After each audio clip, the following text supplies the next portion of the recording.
You're listening to Dairy Voice by Dairy Business News, a podcast exclusively for the dairy industry.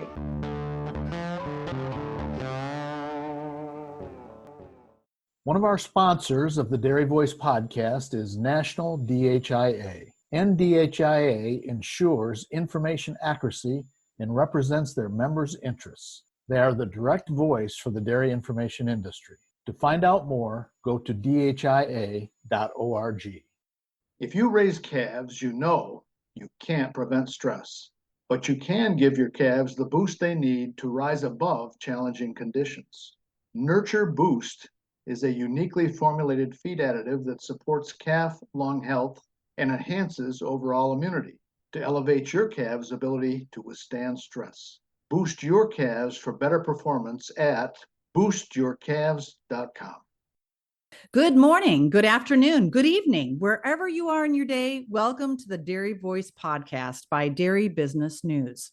I'm your host, Connie Kuber with Sealpro Silage Barrier Films by Agriscience. Thanks for joining us today. Please like, subscribe, and share this podcast with your friends. We cover a lot of ground at Dairy Voice, and we talk about all kinds of different things to do with dairy farming. So please check out our past episodes too. I'm sure you'll find something fun to listen to. So robots, they started out as an almost sci-fi notion in the dairy world, kind of a Jane Jetson thing, but now they've become very, very common. And at the beginning, naysayers abounded, but more and more farmers are using this technology, and we're saving more family farms with it. So my guests today on Dairy Voice are Tami Tollenaar, who is the milk quality specialist for the Western United States, and Dan Meihak, who is the Dairy XL proposition specialist, and they work for Lely. Hey, good day, Connie. Nice to visit with you today here about robotics. As you said, my name is Tami Tollenaar. I cover the Western United States for Lely and reside in Texas. I'm originally a Midwest dairy gal, and throughout the years, I've been more hands-on in production as well as genetics and the artificial insemination business, and landed here at Lely with a great opportunity to help dairymen with milk quality. And Dan. I'm a Midwestern dairy guy, so just pretty similar to Tami. Been with Lely about 10 years. My role prior to driving the Dairy XL proposition has been in farm management support. So supporting those customers that decide to engage in robotics and helping them through that transition as they drive their business forward. Well, thank you both for joining me today. I'm a Midwest girl too. I'm originally from Minnesota, even though I live in California. I've lived in California for over half my life, but it's good to have Midwesterners here. So tell me, how did Lely get started and how has it grown over the years? So Lely began as a company right after World War II. The Lely brothers came home from the war, and what are we going to do with our life? And they grew up on a dairy farm there in the Netherlands. It was all about what can we do to make the lives of farmers better, the lives of dairy producers better. If you've ever seen any pictures of the two brothers, Ari and Cornelius Lely, you can see one was a dedicated salesperson, and the other fellow was very much devoted to tinkering in the shop. And together they formed a great team and started developing different products that could be used in the farming industry. And it's simply grown from there. First started out with finger wheel rake, developed a fertilizer spreaders, many of which are still in use today. And we've advanced all the way to the technology of milking and feeding cows robotically. We just celebrated the anniversary. 1948 is when they started. I think Dan may have mentioned that. I think it's really innovative guys that wanted to find a way to make their chores go by easier and faster. And what dairyman wouldn't want that? Right. I think that they would all agree that that's a good thing. Successful dairy professionals get it. Optimizing feed efficiency is key to optimizing milk production, and that's especially important when margins are tight. What you put into your herd's ration is essential to the performance you see later. That starts with fermentation in the rumen, which supports increased milk production and milk component yield. Talk to your Purina representative today about adding Purina Animal Nutrition's Efficiency Fermentation product to your herd's ration. Okay, well, that's interesting. I hadn't heard that history before. That's good to know. Your customers that work with Lely robots, the whole system, not just the milking equipment, but the other things that you offer too. What are the top 3 benefits that your customers have come back to you and said, this really works for me? Many of the initial customers that we had were smaller dairies, 100 to 200 cows, 200 to 300, something in that range. And so obviously a smaller number of robots, but those are very much family labor and without much outside help. So obviously required to milk cows morning, noon, and night if they're on that 3X schedule. And having that robot there to perform that task 24/7 really frees up their life. I think the second thing that we're seeing now as we migrate into larger dairy operations, we're seeing folks come back, and that obviously they're looking at it more from a business aspect. Not that the small producers are not, but those larger producers already have the lifestyle that they were looking for and are enjoying. Looking more on the strictly at the business aspects, dollars in, dollars out. Dan may not have said it yet, but data. And that can be scary, but it can be a very useful tool to help to make more management decisions on the farm, which are critical these days to be making timely information, making timely decisions that can really have an impact on the farm. So we're gathering that data, whether it be through the tagging system that's linked with the robots so that we're knowing more about health activity, rumination, as well as heat detection to improve a reproductive program, all the way till times visited, data about milk temperature as she's been harvested to know if maybe an early sign of sickness. Mm-hmm. So there's a lot of information there. If we can harness that to make better decisions. I've got to ask, is there a typical user of a robot system? Yeah, I would say in the beginning, the risk taker factor was pretty high. I mean, it was a new, relatively new here in the U.S. anyway, technology. And so I think there was a certain amount of dreamed up risk, if you will. I think we've gotten through the real risk taker phase, and now we're seeing more of a business driver type of individual. What year did you start with milking systems here in the United States? Yeah, the first robots went in the U.S. in the year 2000, and it was the Pete Carnegie family of Omro, Wisconsin, that put the first ones in. California Bioenergy is a leading developer of dairy digesters in America. With more than 100 projects, over 50 of them operational, CalBio has the expertise to help your dairy generate revenue by capturing methane and creating renewable vehicle fuels. Founded by a dairy farmer, CalBio considers itself the most dairy-focused digester developer, building systems to last generations, along with your existing family-owned operation. Now expanding with its subsidiaries, Northwest, Midwest, and Southwest Bioenergy, CalBio is ready to serve you. To learn more about how a CalBio digester could benefit your dairy, manure, and wallet, visit them at calbioenergy.com. What are the top 3 challenges that your customers face when they put a robot system in? And also, there's another question is, how do you transition? Yeah, that definitely is 2 questions. And as much as data can be the opportunity, data can also be the challenge. Because if on the farm you haven't been getting that much data coming at you on a regular basis, it might be a challenge for that producer to kind of manage it. What's the most important thing I need to be looking for? What don't I need to be looking at? So sometimes harnessing that type of feel, sorting through that data themselves compared to what they did before. Mm-hmm. And it is a change. We can talk about how it's people get concerned about the cows making that change, but really it's harder for people, it seems, to make that change than the cows. And it is, a different schedule and maybe a different routine with your veterinarian. They're just different processes on the farm, how you're going to do things differently now as you have the cows grouped and sorted in different ways. Yeah, I would second that. I think the change for the people is definitely much more difficult than the change for the cow. And it's certainly all doable. These dairy producers have well-defined standard operating procedures, and they've made their businesses run off this. They're well put together, well thought out. Robots change that. They're going to be looking at defining a whole new set of SOPs. That's part of what we do, is help them through a lot of that, but it is change.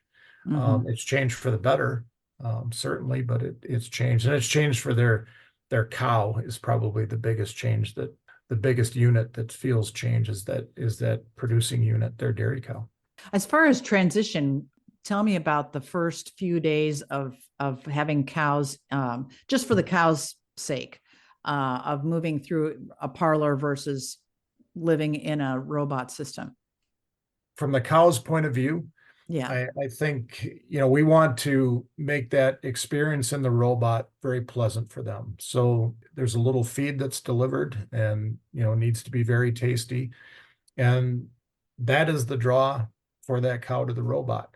So yes, there's a lot of help that's required in those initial days. You're corralling cows up by the robot, you're getting them in there, they're being milked and released. And so it's a change for them too. And certainly Tami and I have been around enough of these that we can see cows get tired about day 2 and get stubborn. And then they get past that on day 3 and 4. And, certainly by the end of day 4, you're starting to see the animals that are earlier in their lactation start to nose their way up to the robot. It's time for everybody to take a break and let the cows find it on their own. And then we start in again. But it's a process. It takes a little while, but it's really not that much different from starting cows in a new parlor. You're going to be doing a little pushing, and that's just how it goes. So aside from the astronaut, which is the milking system, is that correct? That's correct. Okay. So what are the other 3 most loved pieces of equipment that your customers tell you about? For sure, it is our feeding equipment. That we have a vector feeding system that's an automated feeding system, and producers, when they get that in, that is their favorite thing. Is that part of the milkings? No, so this is like a robot feed wagon. Okay. It's all automated as well, so it can mix the TMR ration. It delivers it to the bunk. It reads the bunk to know how much feed is there, how much feed is needed, and it pushes it up closer to the cows as well. So that's a real unique tool that takes precision as what you're looking for when you're working with your feeding program, as you know. Right. And that's what is the best about the vector system, that you can really hone in on what you're feeding the animals to get that precise amount, of course, of these finite minerals and expensive ingredients that we're putting into the ration that are so critical to animal health. So that's the real exciting feeding tool for sure. Now, manure is a popular topic always, and especially with the digesters or some of the changing rules throughout the United States on what we need to do with our manure. We have what's called a collector. So it would be kind of that Roomba for cows per se. So it travels throughout the barn, it sucks up manure, it can dispense some water to reduce slickness, and really keeps that pen clean for the cows, which helps improve hoof health as well. So that one's really popular for anyone that's doing flush systems with water. If you're looking to reduce water with your manure system, that collector allows you to do that. Well, that's a piece of equipment that somebody could use even if they don't have robots, correct?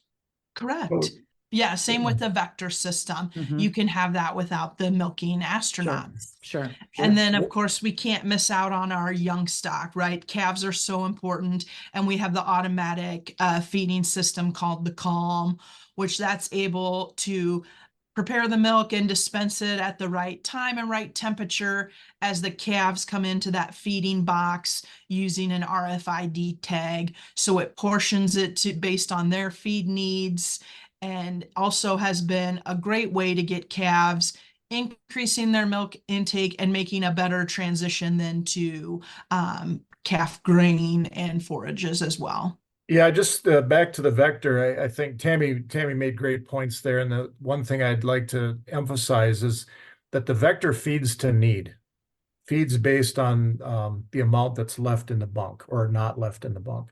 And Ah, so when you consider the cost of feed today, and I know we've experienced a little bit of a drop, and the ability to eliminate waste, there's a huge potential payback for the vector. It's a system designed to be as efficient as you possibly can when you're feeding your cattle. let's go back to the human side of this. What's different about managing a dairy? We talked about data, but what's different? And maybe you can tell me what a typical day is for a farmer who owns a robot system. Imagine comparing a conventional parlor herd to a robot herd. Well, when the staff first arrives for milking, they're gonna set up the system, and then they're gonna go find that first pen of cows and bring them all out. In a robotic system, we're gonna want them not to do that. We want to have people stay out of that pen as much as possible. Now there's going to be a small fetch list first thing in the morning.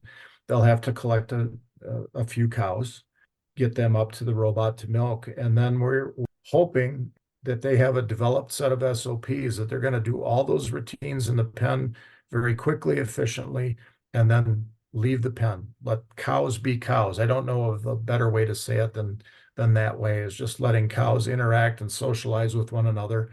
The transformation you see in cow behavior from a robotic facility versus a conventional, and watch that interaction between a heifer and a pen and a boss cow, and you can visualize why you need to make allowances for that lower ranking animal to allow her to be milked. Just some of the considerations that we take and encourage people to visualize when they're milking in robotic herds. Tami, what comes to mind for you? When people are adopting their robotic system, one of the first things when you're talking to the producers that they do is they check their phone app, right? So they're able to get alerts, who's to breed, if there's if one of the robots sends them a message that they need attention, which is, some people may think an alarm like that could be frustrating, but these alarms are very specific and tell you exactly what needs to be addressed. For those of us working on farms, sometimes getting that clear instruction of what is wrong is a key part in solving that problem. So that really gets the day going for them.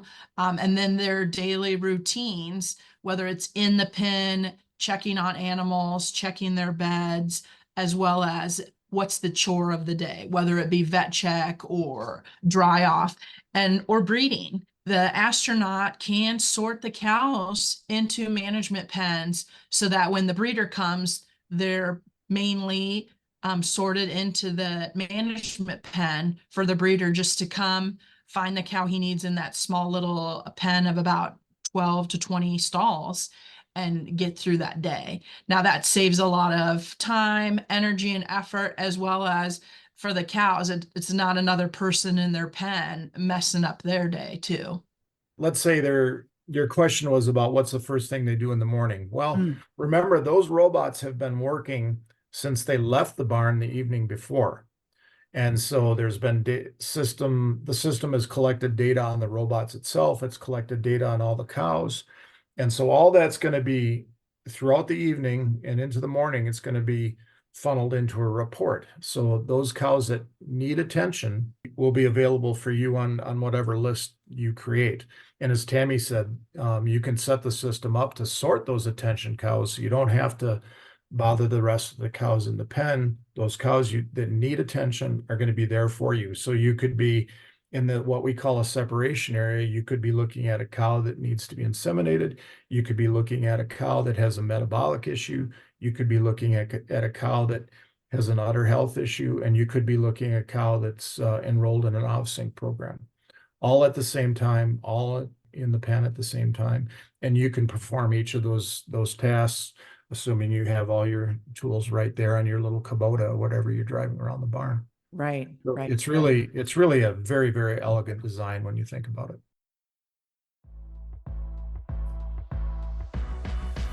Get your Sealpro silage barrier film today. Protect the seed, fertilizer, labor, and expensive inputs that you've invested in.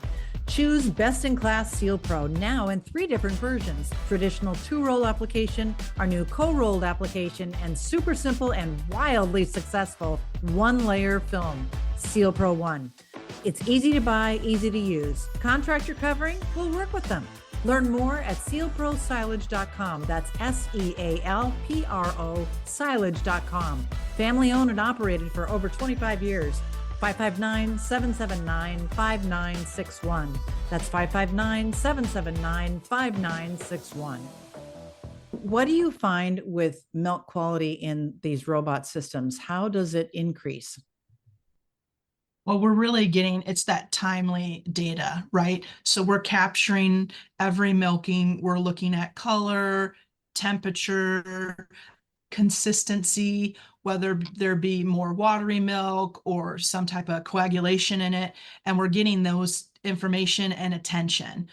That gives you something earlier than maybe what the human eye may have seen in the barn. And as we talked about, some reports that are dedicated to that can bring those cows to our attention so we can do further evaluation, whether she needs a treatment or it was a fresh cow and she's just transitioning.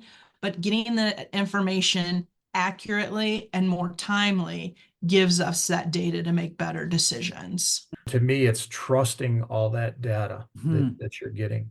You've paid a sum of money for these sensors, this sensor technology.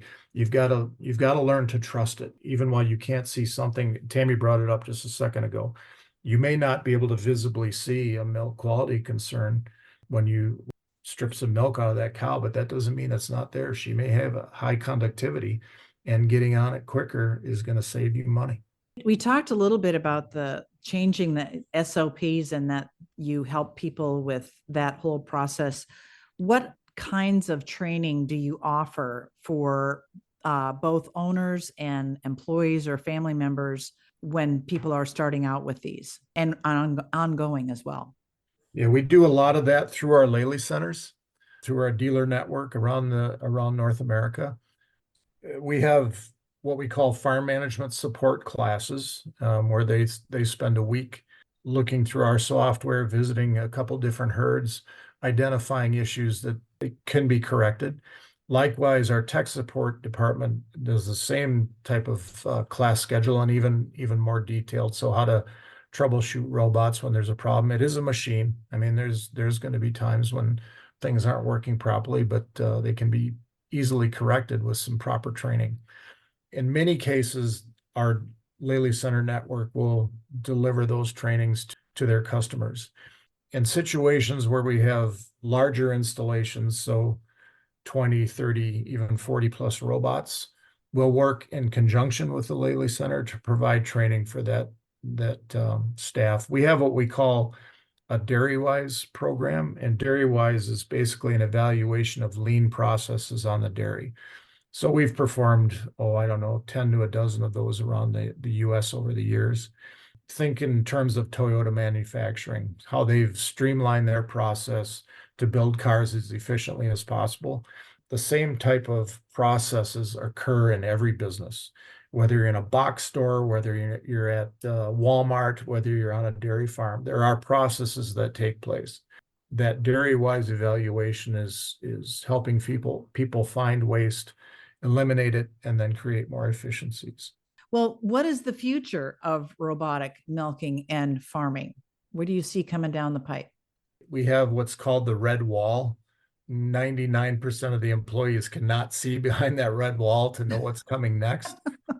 But logic tells me that we're going to be making a lot more use of artificial intelligence. Yeah, and I think it's important for people to realize that when you think in terms of artificial intelligence, you think of sitting back and letting a computer do work for you. In some sense, that's true, but to build a foundation for AI to work, you've got to engage in that whole process. So for example, like I said, now our sensors will use information to develop a list for attention cows. Also, at the same time, in the background, if the producer has treatment plans and is enrolling cows in those different treatment plans and then recording all that information, at some point, AI is going to take over and say, this cow with this specific issue needs to have this happen to her. You're taking that task thought process and then defining what needs to happen. I see that as the next phase, the next 5 years. And Mark Cuban, actually, who I don't rely on for a whole lot, but I did listen to an interesting podcast from him a month or so ago. And he said, it really made me think. He said, the need for liberal arts majors is going to increase dramatically because you're going to need free thinkers, people who think outside the box to help drive this AI revolution. I just, for whatever that's worth, I'm not sure how much it adds to this podcast, but I thought it was an interesting point to make. I see that animal well-being aspect as being a bigger part, and also as we're thinking holistically about that farm. So how can we be most efficient in that footprint that we have to work with? So that's, milking the cows, that's handling the manure, that's taking care of that feed that we're feeding the animals, that animal well-being portion. Because as we move more forward through this, the less usage of treatments, antibiotics, the healthier we can make these animals, the better we are, and letting them get to their full genetic potential, right? I have a genetic background. I enjoy that. So getting to be able to see these animals be at their best, kind of Olympic performance per se, right? We're in the year of the Olympics. Let's let them show us what they really can do. And then we can use the resources we get from them, the milk harvested, how we best handle that, as well as the manure and how we can best handle that as well. And that's being able to have that data on the feed that we fed them, on the milk that was produced for them, and the manure that we're taking away from that barn. So we're really quantifying that whole process to be most efficient for the well-being of everything. Mm-hmm. There may be some people listening to our podcast today that don't have anything to do with the dairy industry. Maybe have never even seen a cow before. So I know this is it's a unique situation to have a robotic farm. Tell me about what it sounds like in that barn when you walk in. It's exceptionally quiet.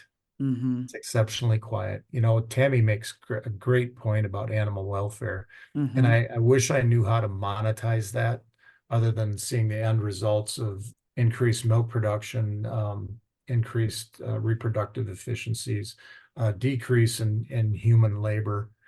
Yeah, just letting that cow be a cow. And it's just so quiet and peaceful in those barns. I live near Utah State University, and they have a robotics setup there. And I was there yesterday. And while I was there were a tour of, I don't know, it must have been second or third graders touring the barn, and the farm manager was showing them around. And like second or third graders, there was a lot of noise, a lot of shouting and waiting for their ice cream. And they were running around that feed manger, and those cows couldn't have cared less. They just were watching the kids. They were more interested in the kids than the kids were in them. It was just kind of, I envisioned a conventional barn. There was that level of noise created by those kids, and those cows would have been running away. And it is both kind of operations, whether it be a larger freestanding barn with robotics where the cows are in temperature controlled barns, and that's super comfortable from them. And I was just out in the Pacific Northwest where it's grazing season, and the cows were ready to go outside into that pasture and then want to come back to the robot and get milked. So it's not specific to a size. It has options for all of them available to them to really get that best cow comfort, cow environment managed. Right. I think that's an important point to make, is that there are cows in climates that are where it's appropriate, where they are in temperature controlled barns, but there are also cows out on pasture, like people like to see them. All right. Well, we've covered a lot of ground today. We've talked about the van der Lely brothers from the Netherlands, who started this whole company in 1948. I would just like to say the time is now. A lot of times, farmers are like, well, I'll let someone else try it out first before I do. But the time is now. The technology will continue to advance. The technology that's out there now, whether it be the feed pusher, the astronaut, whatever, it's tried, it's true, it's working around the world right now. So don't hesitate. Get started now on these types of technologies, whatever need fits your farm first, whether it's manure or feeding or milking. Most people, when they're considering robots, the need to labor concerns are what drive that initial thought. I'm asking those guys then to take it to the next step. Think of animal producing unit you have on your farm. Tammy brought it up earlier.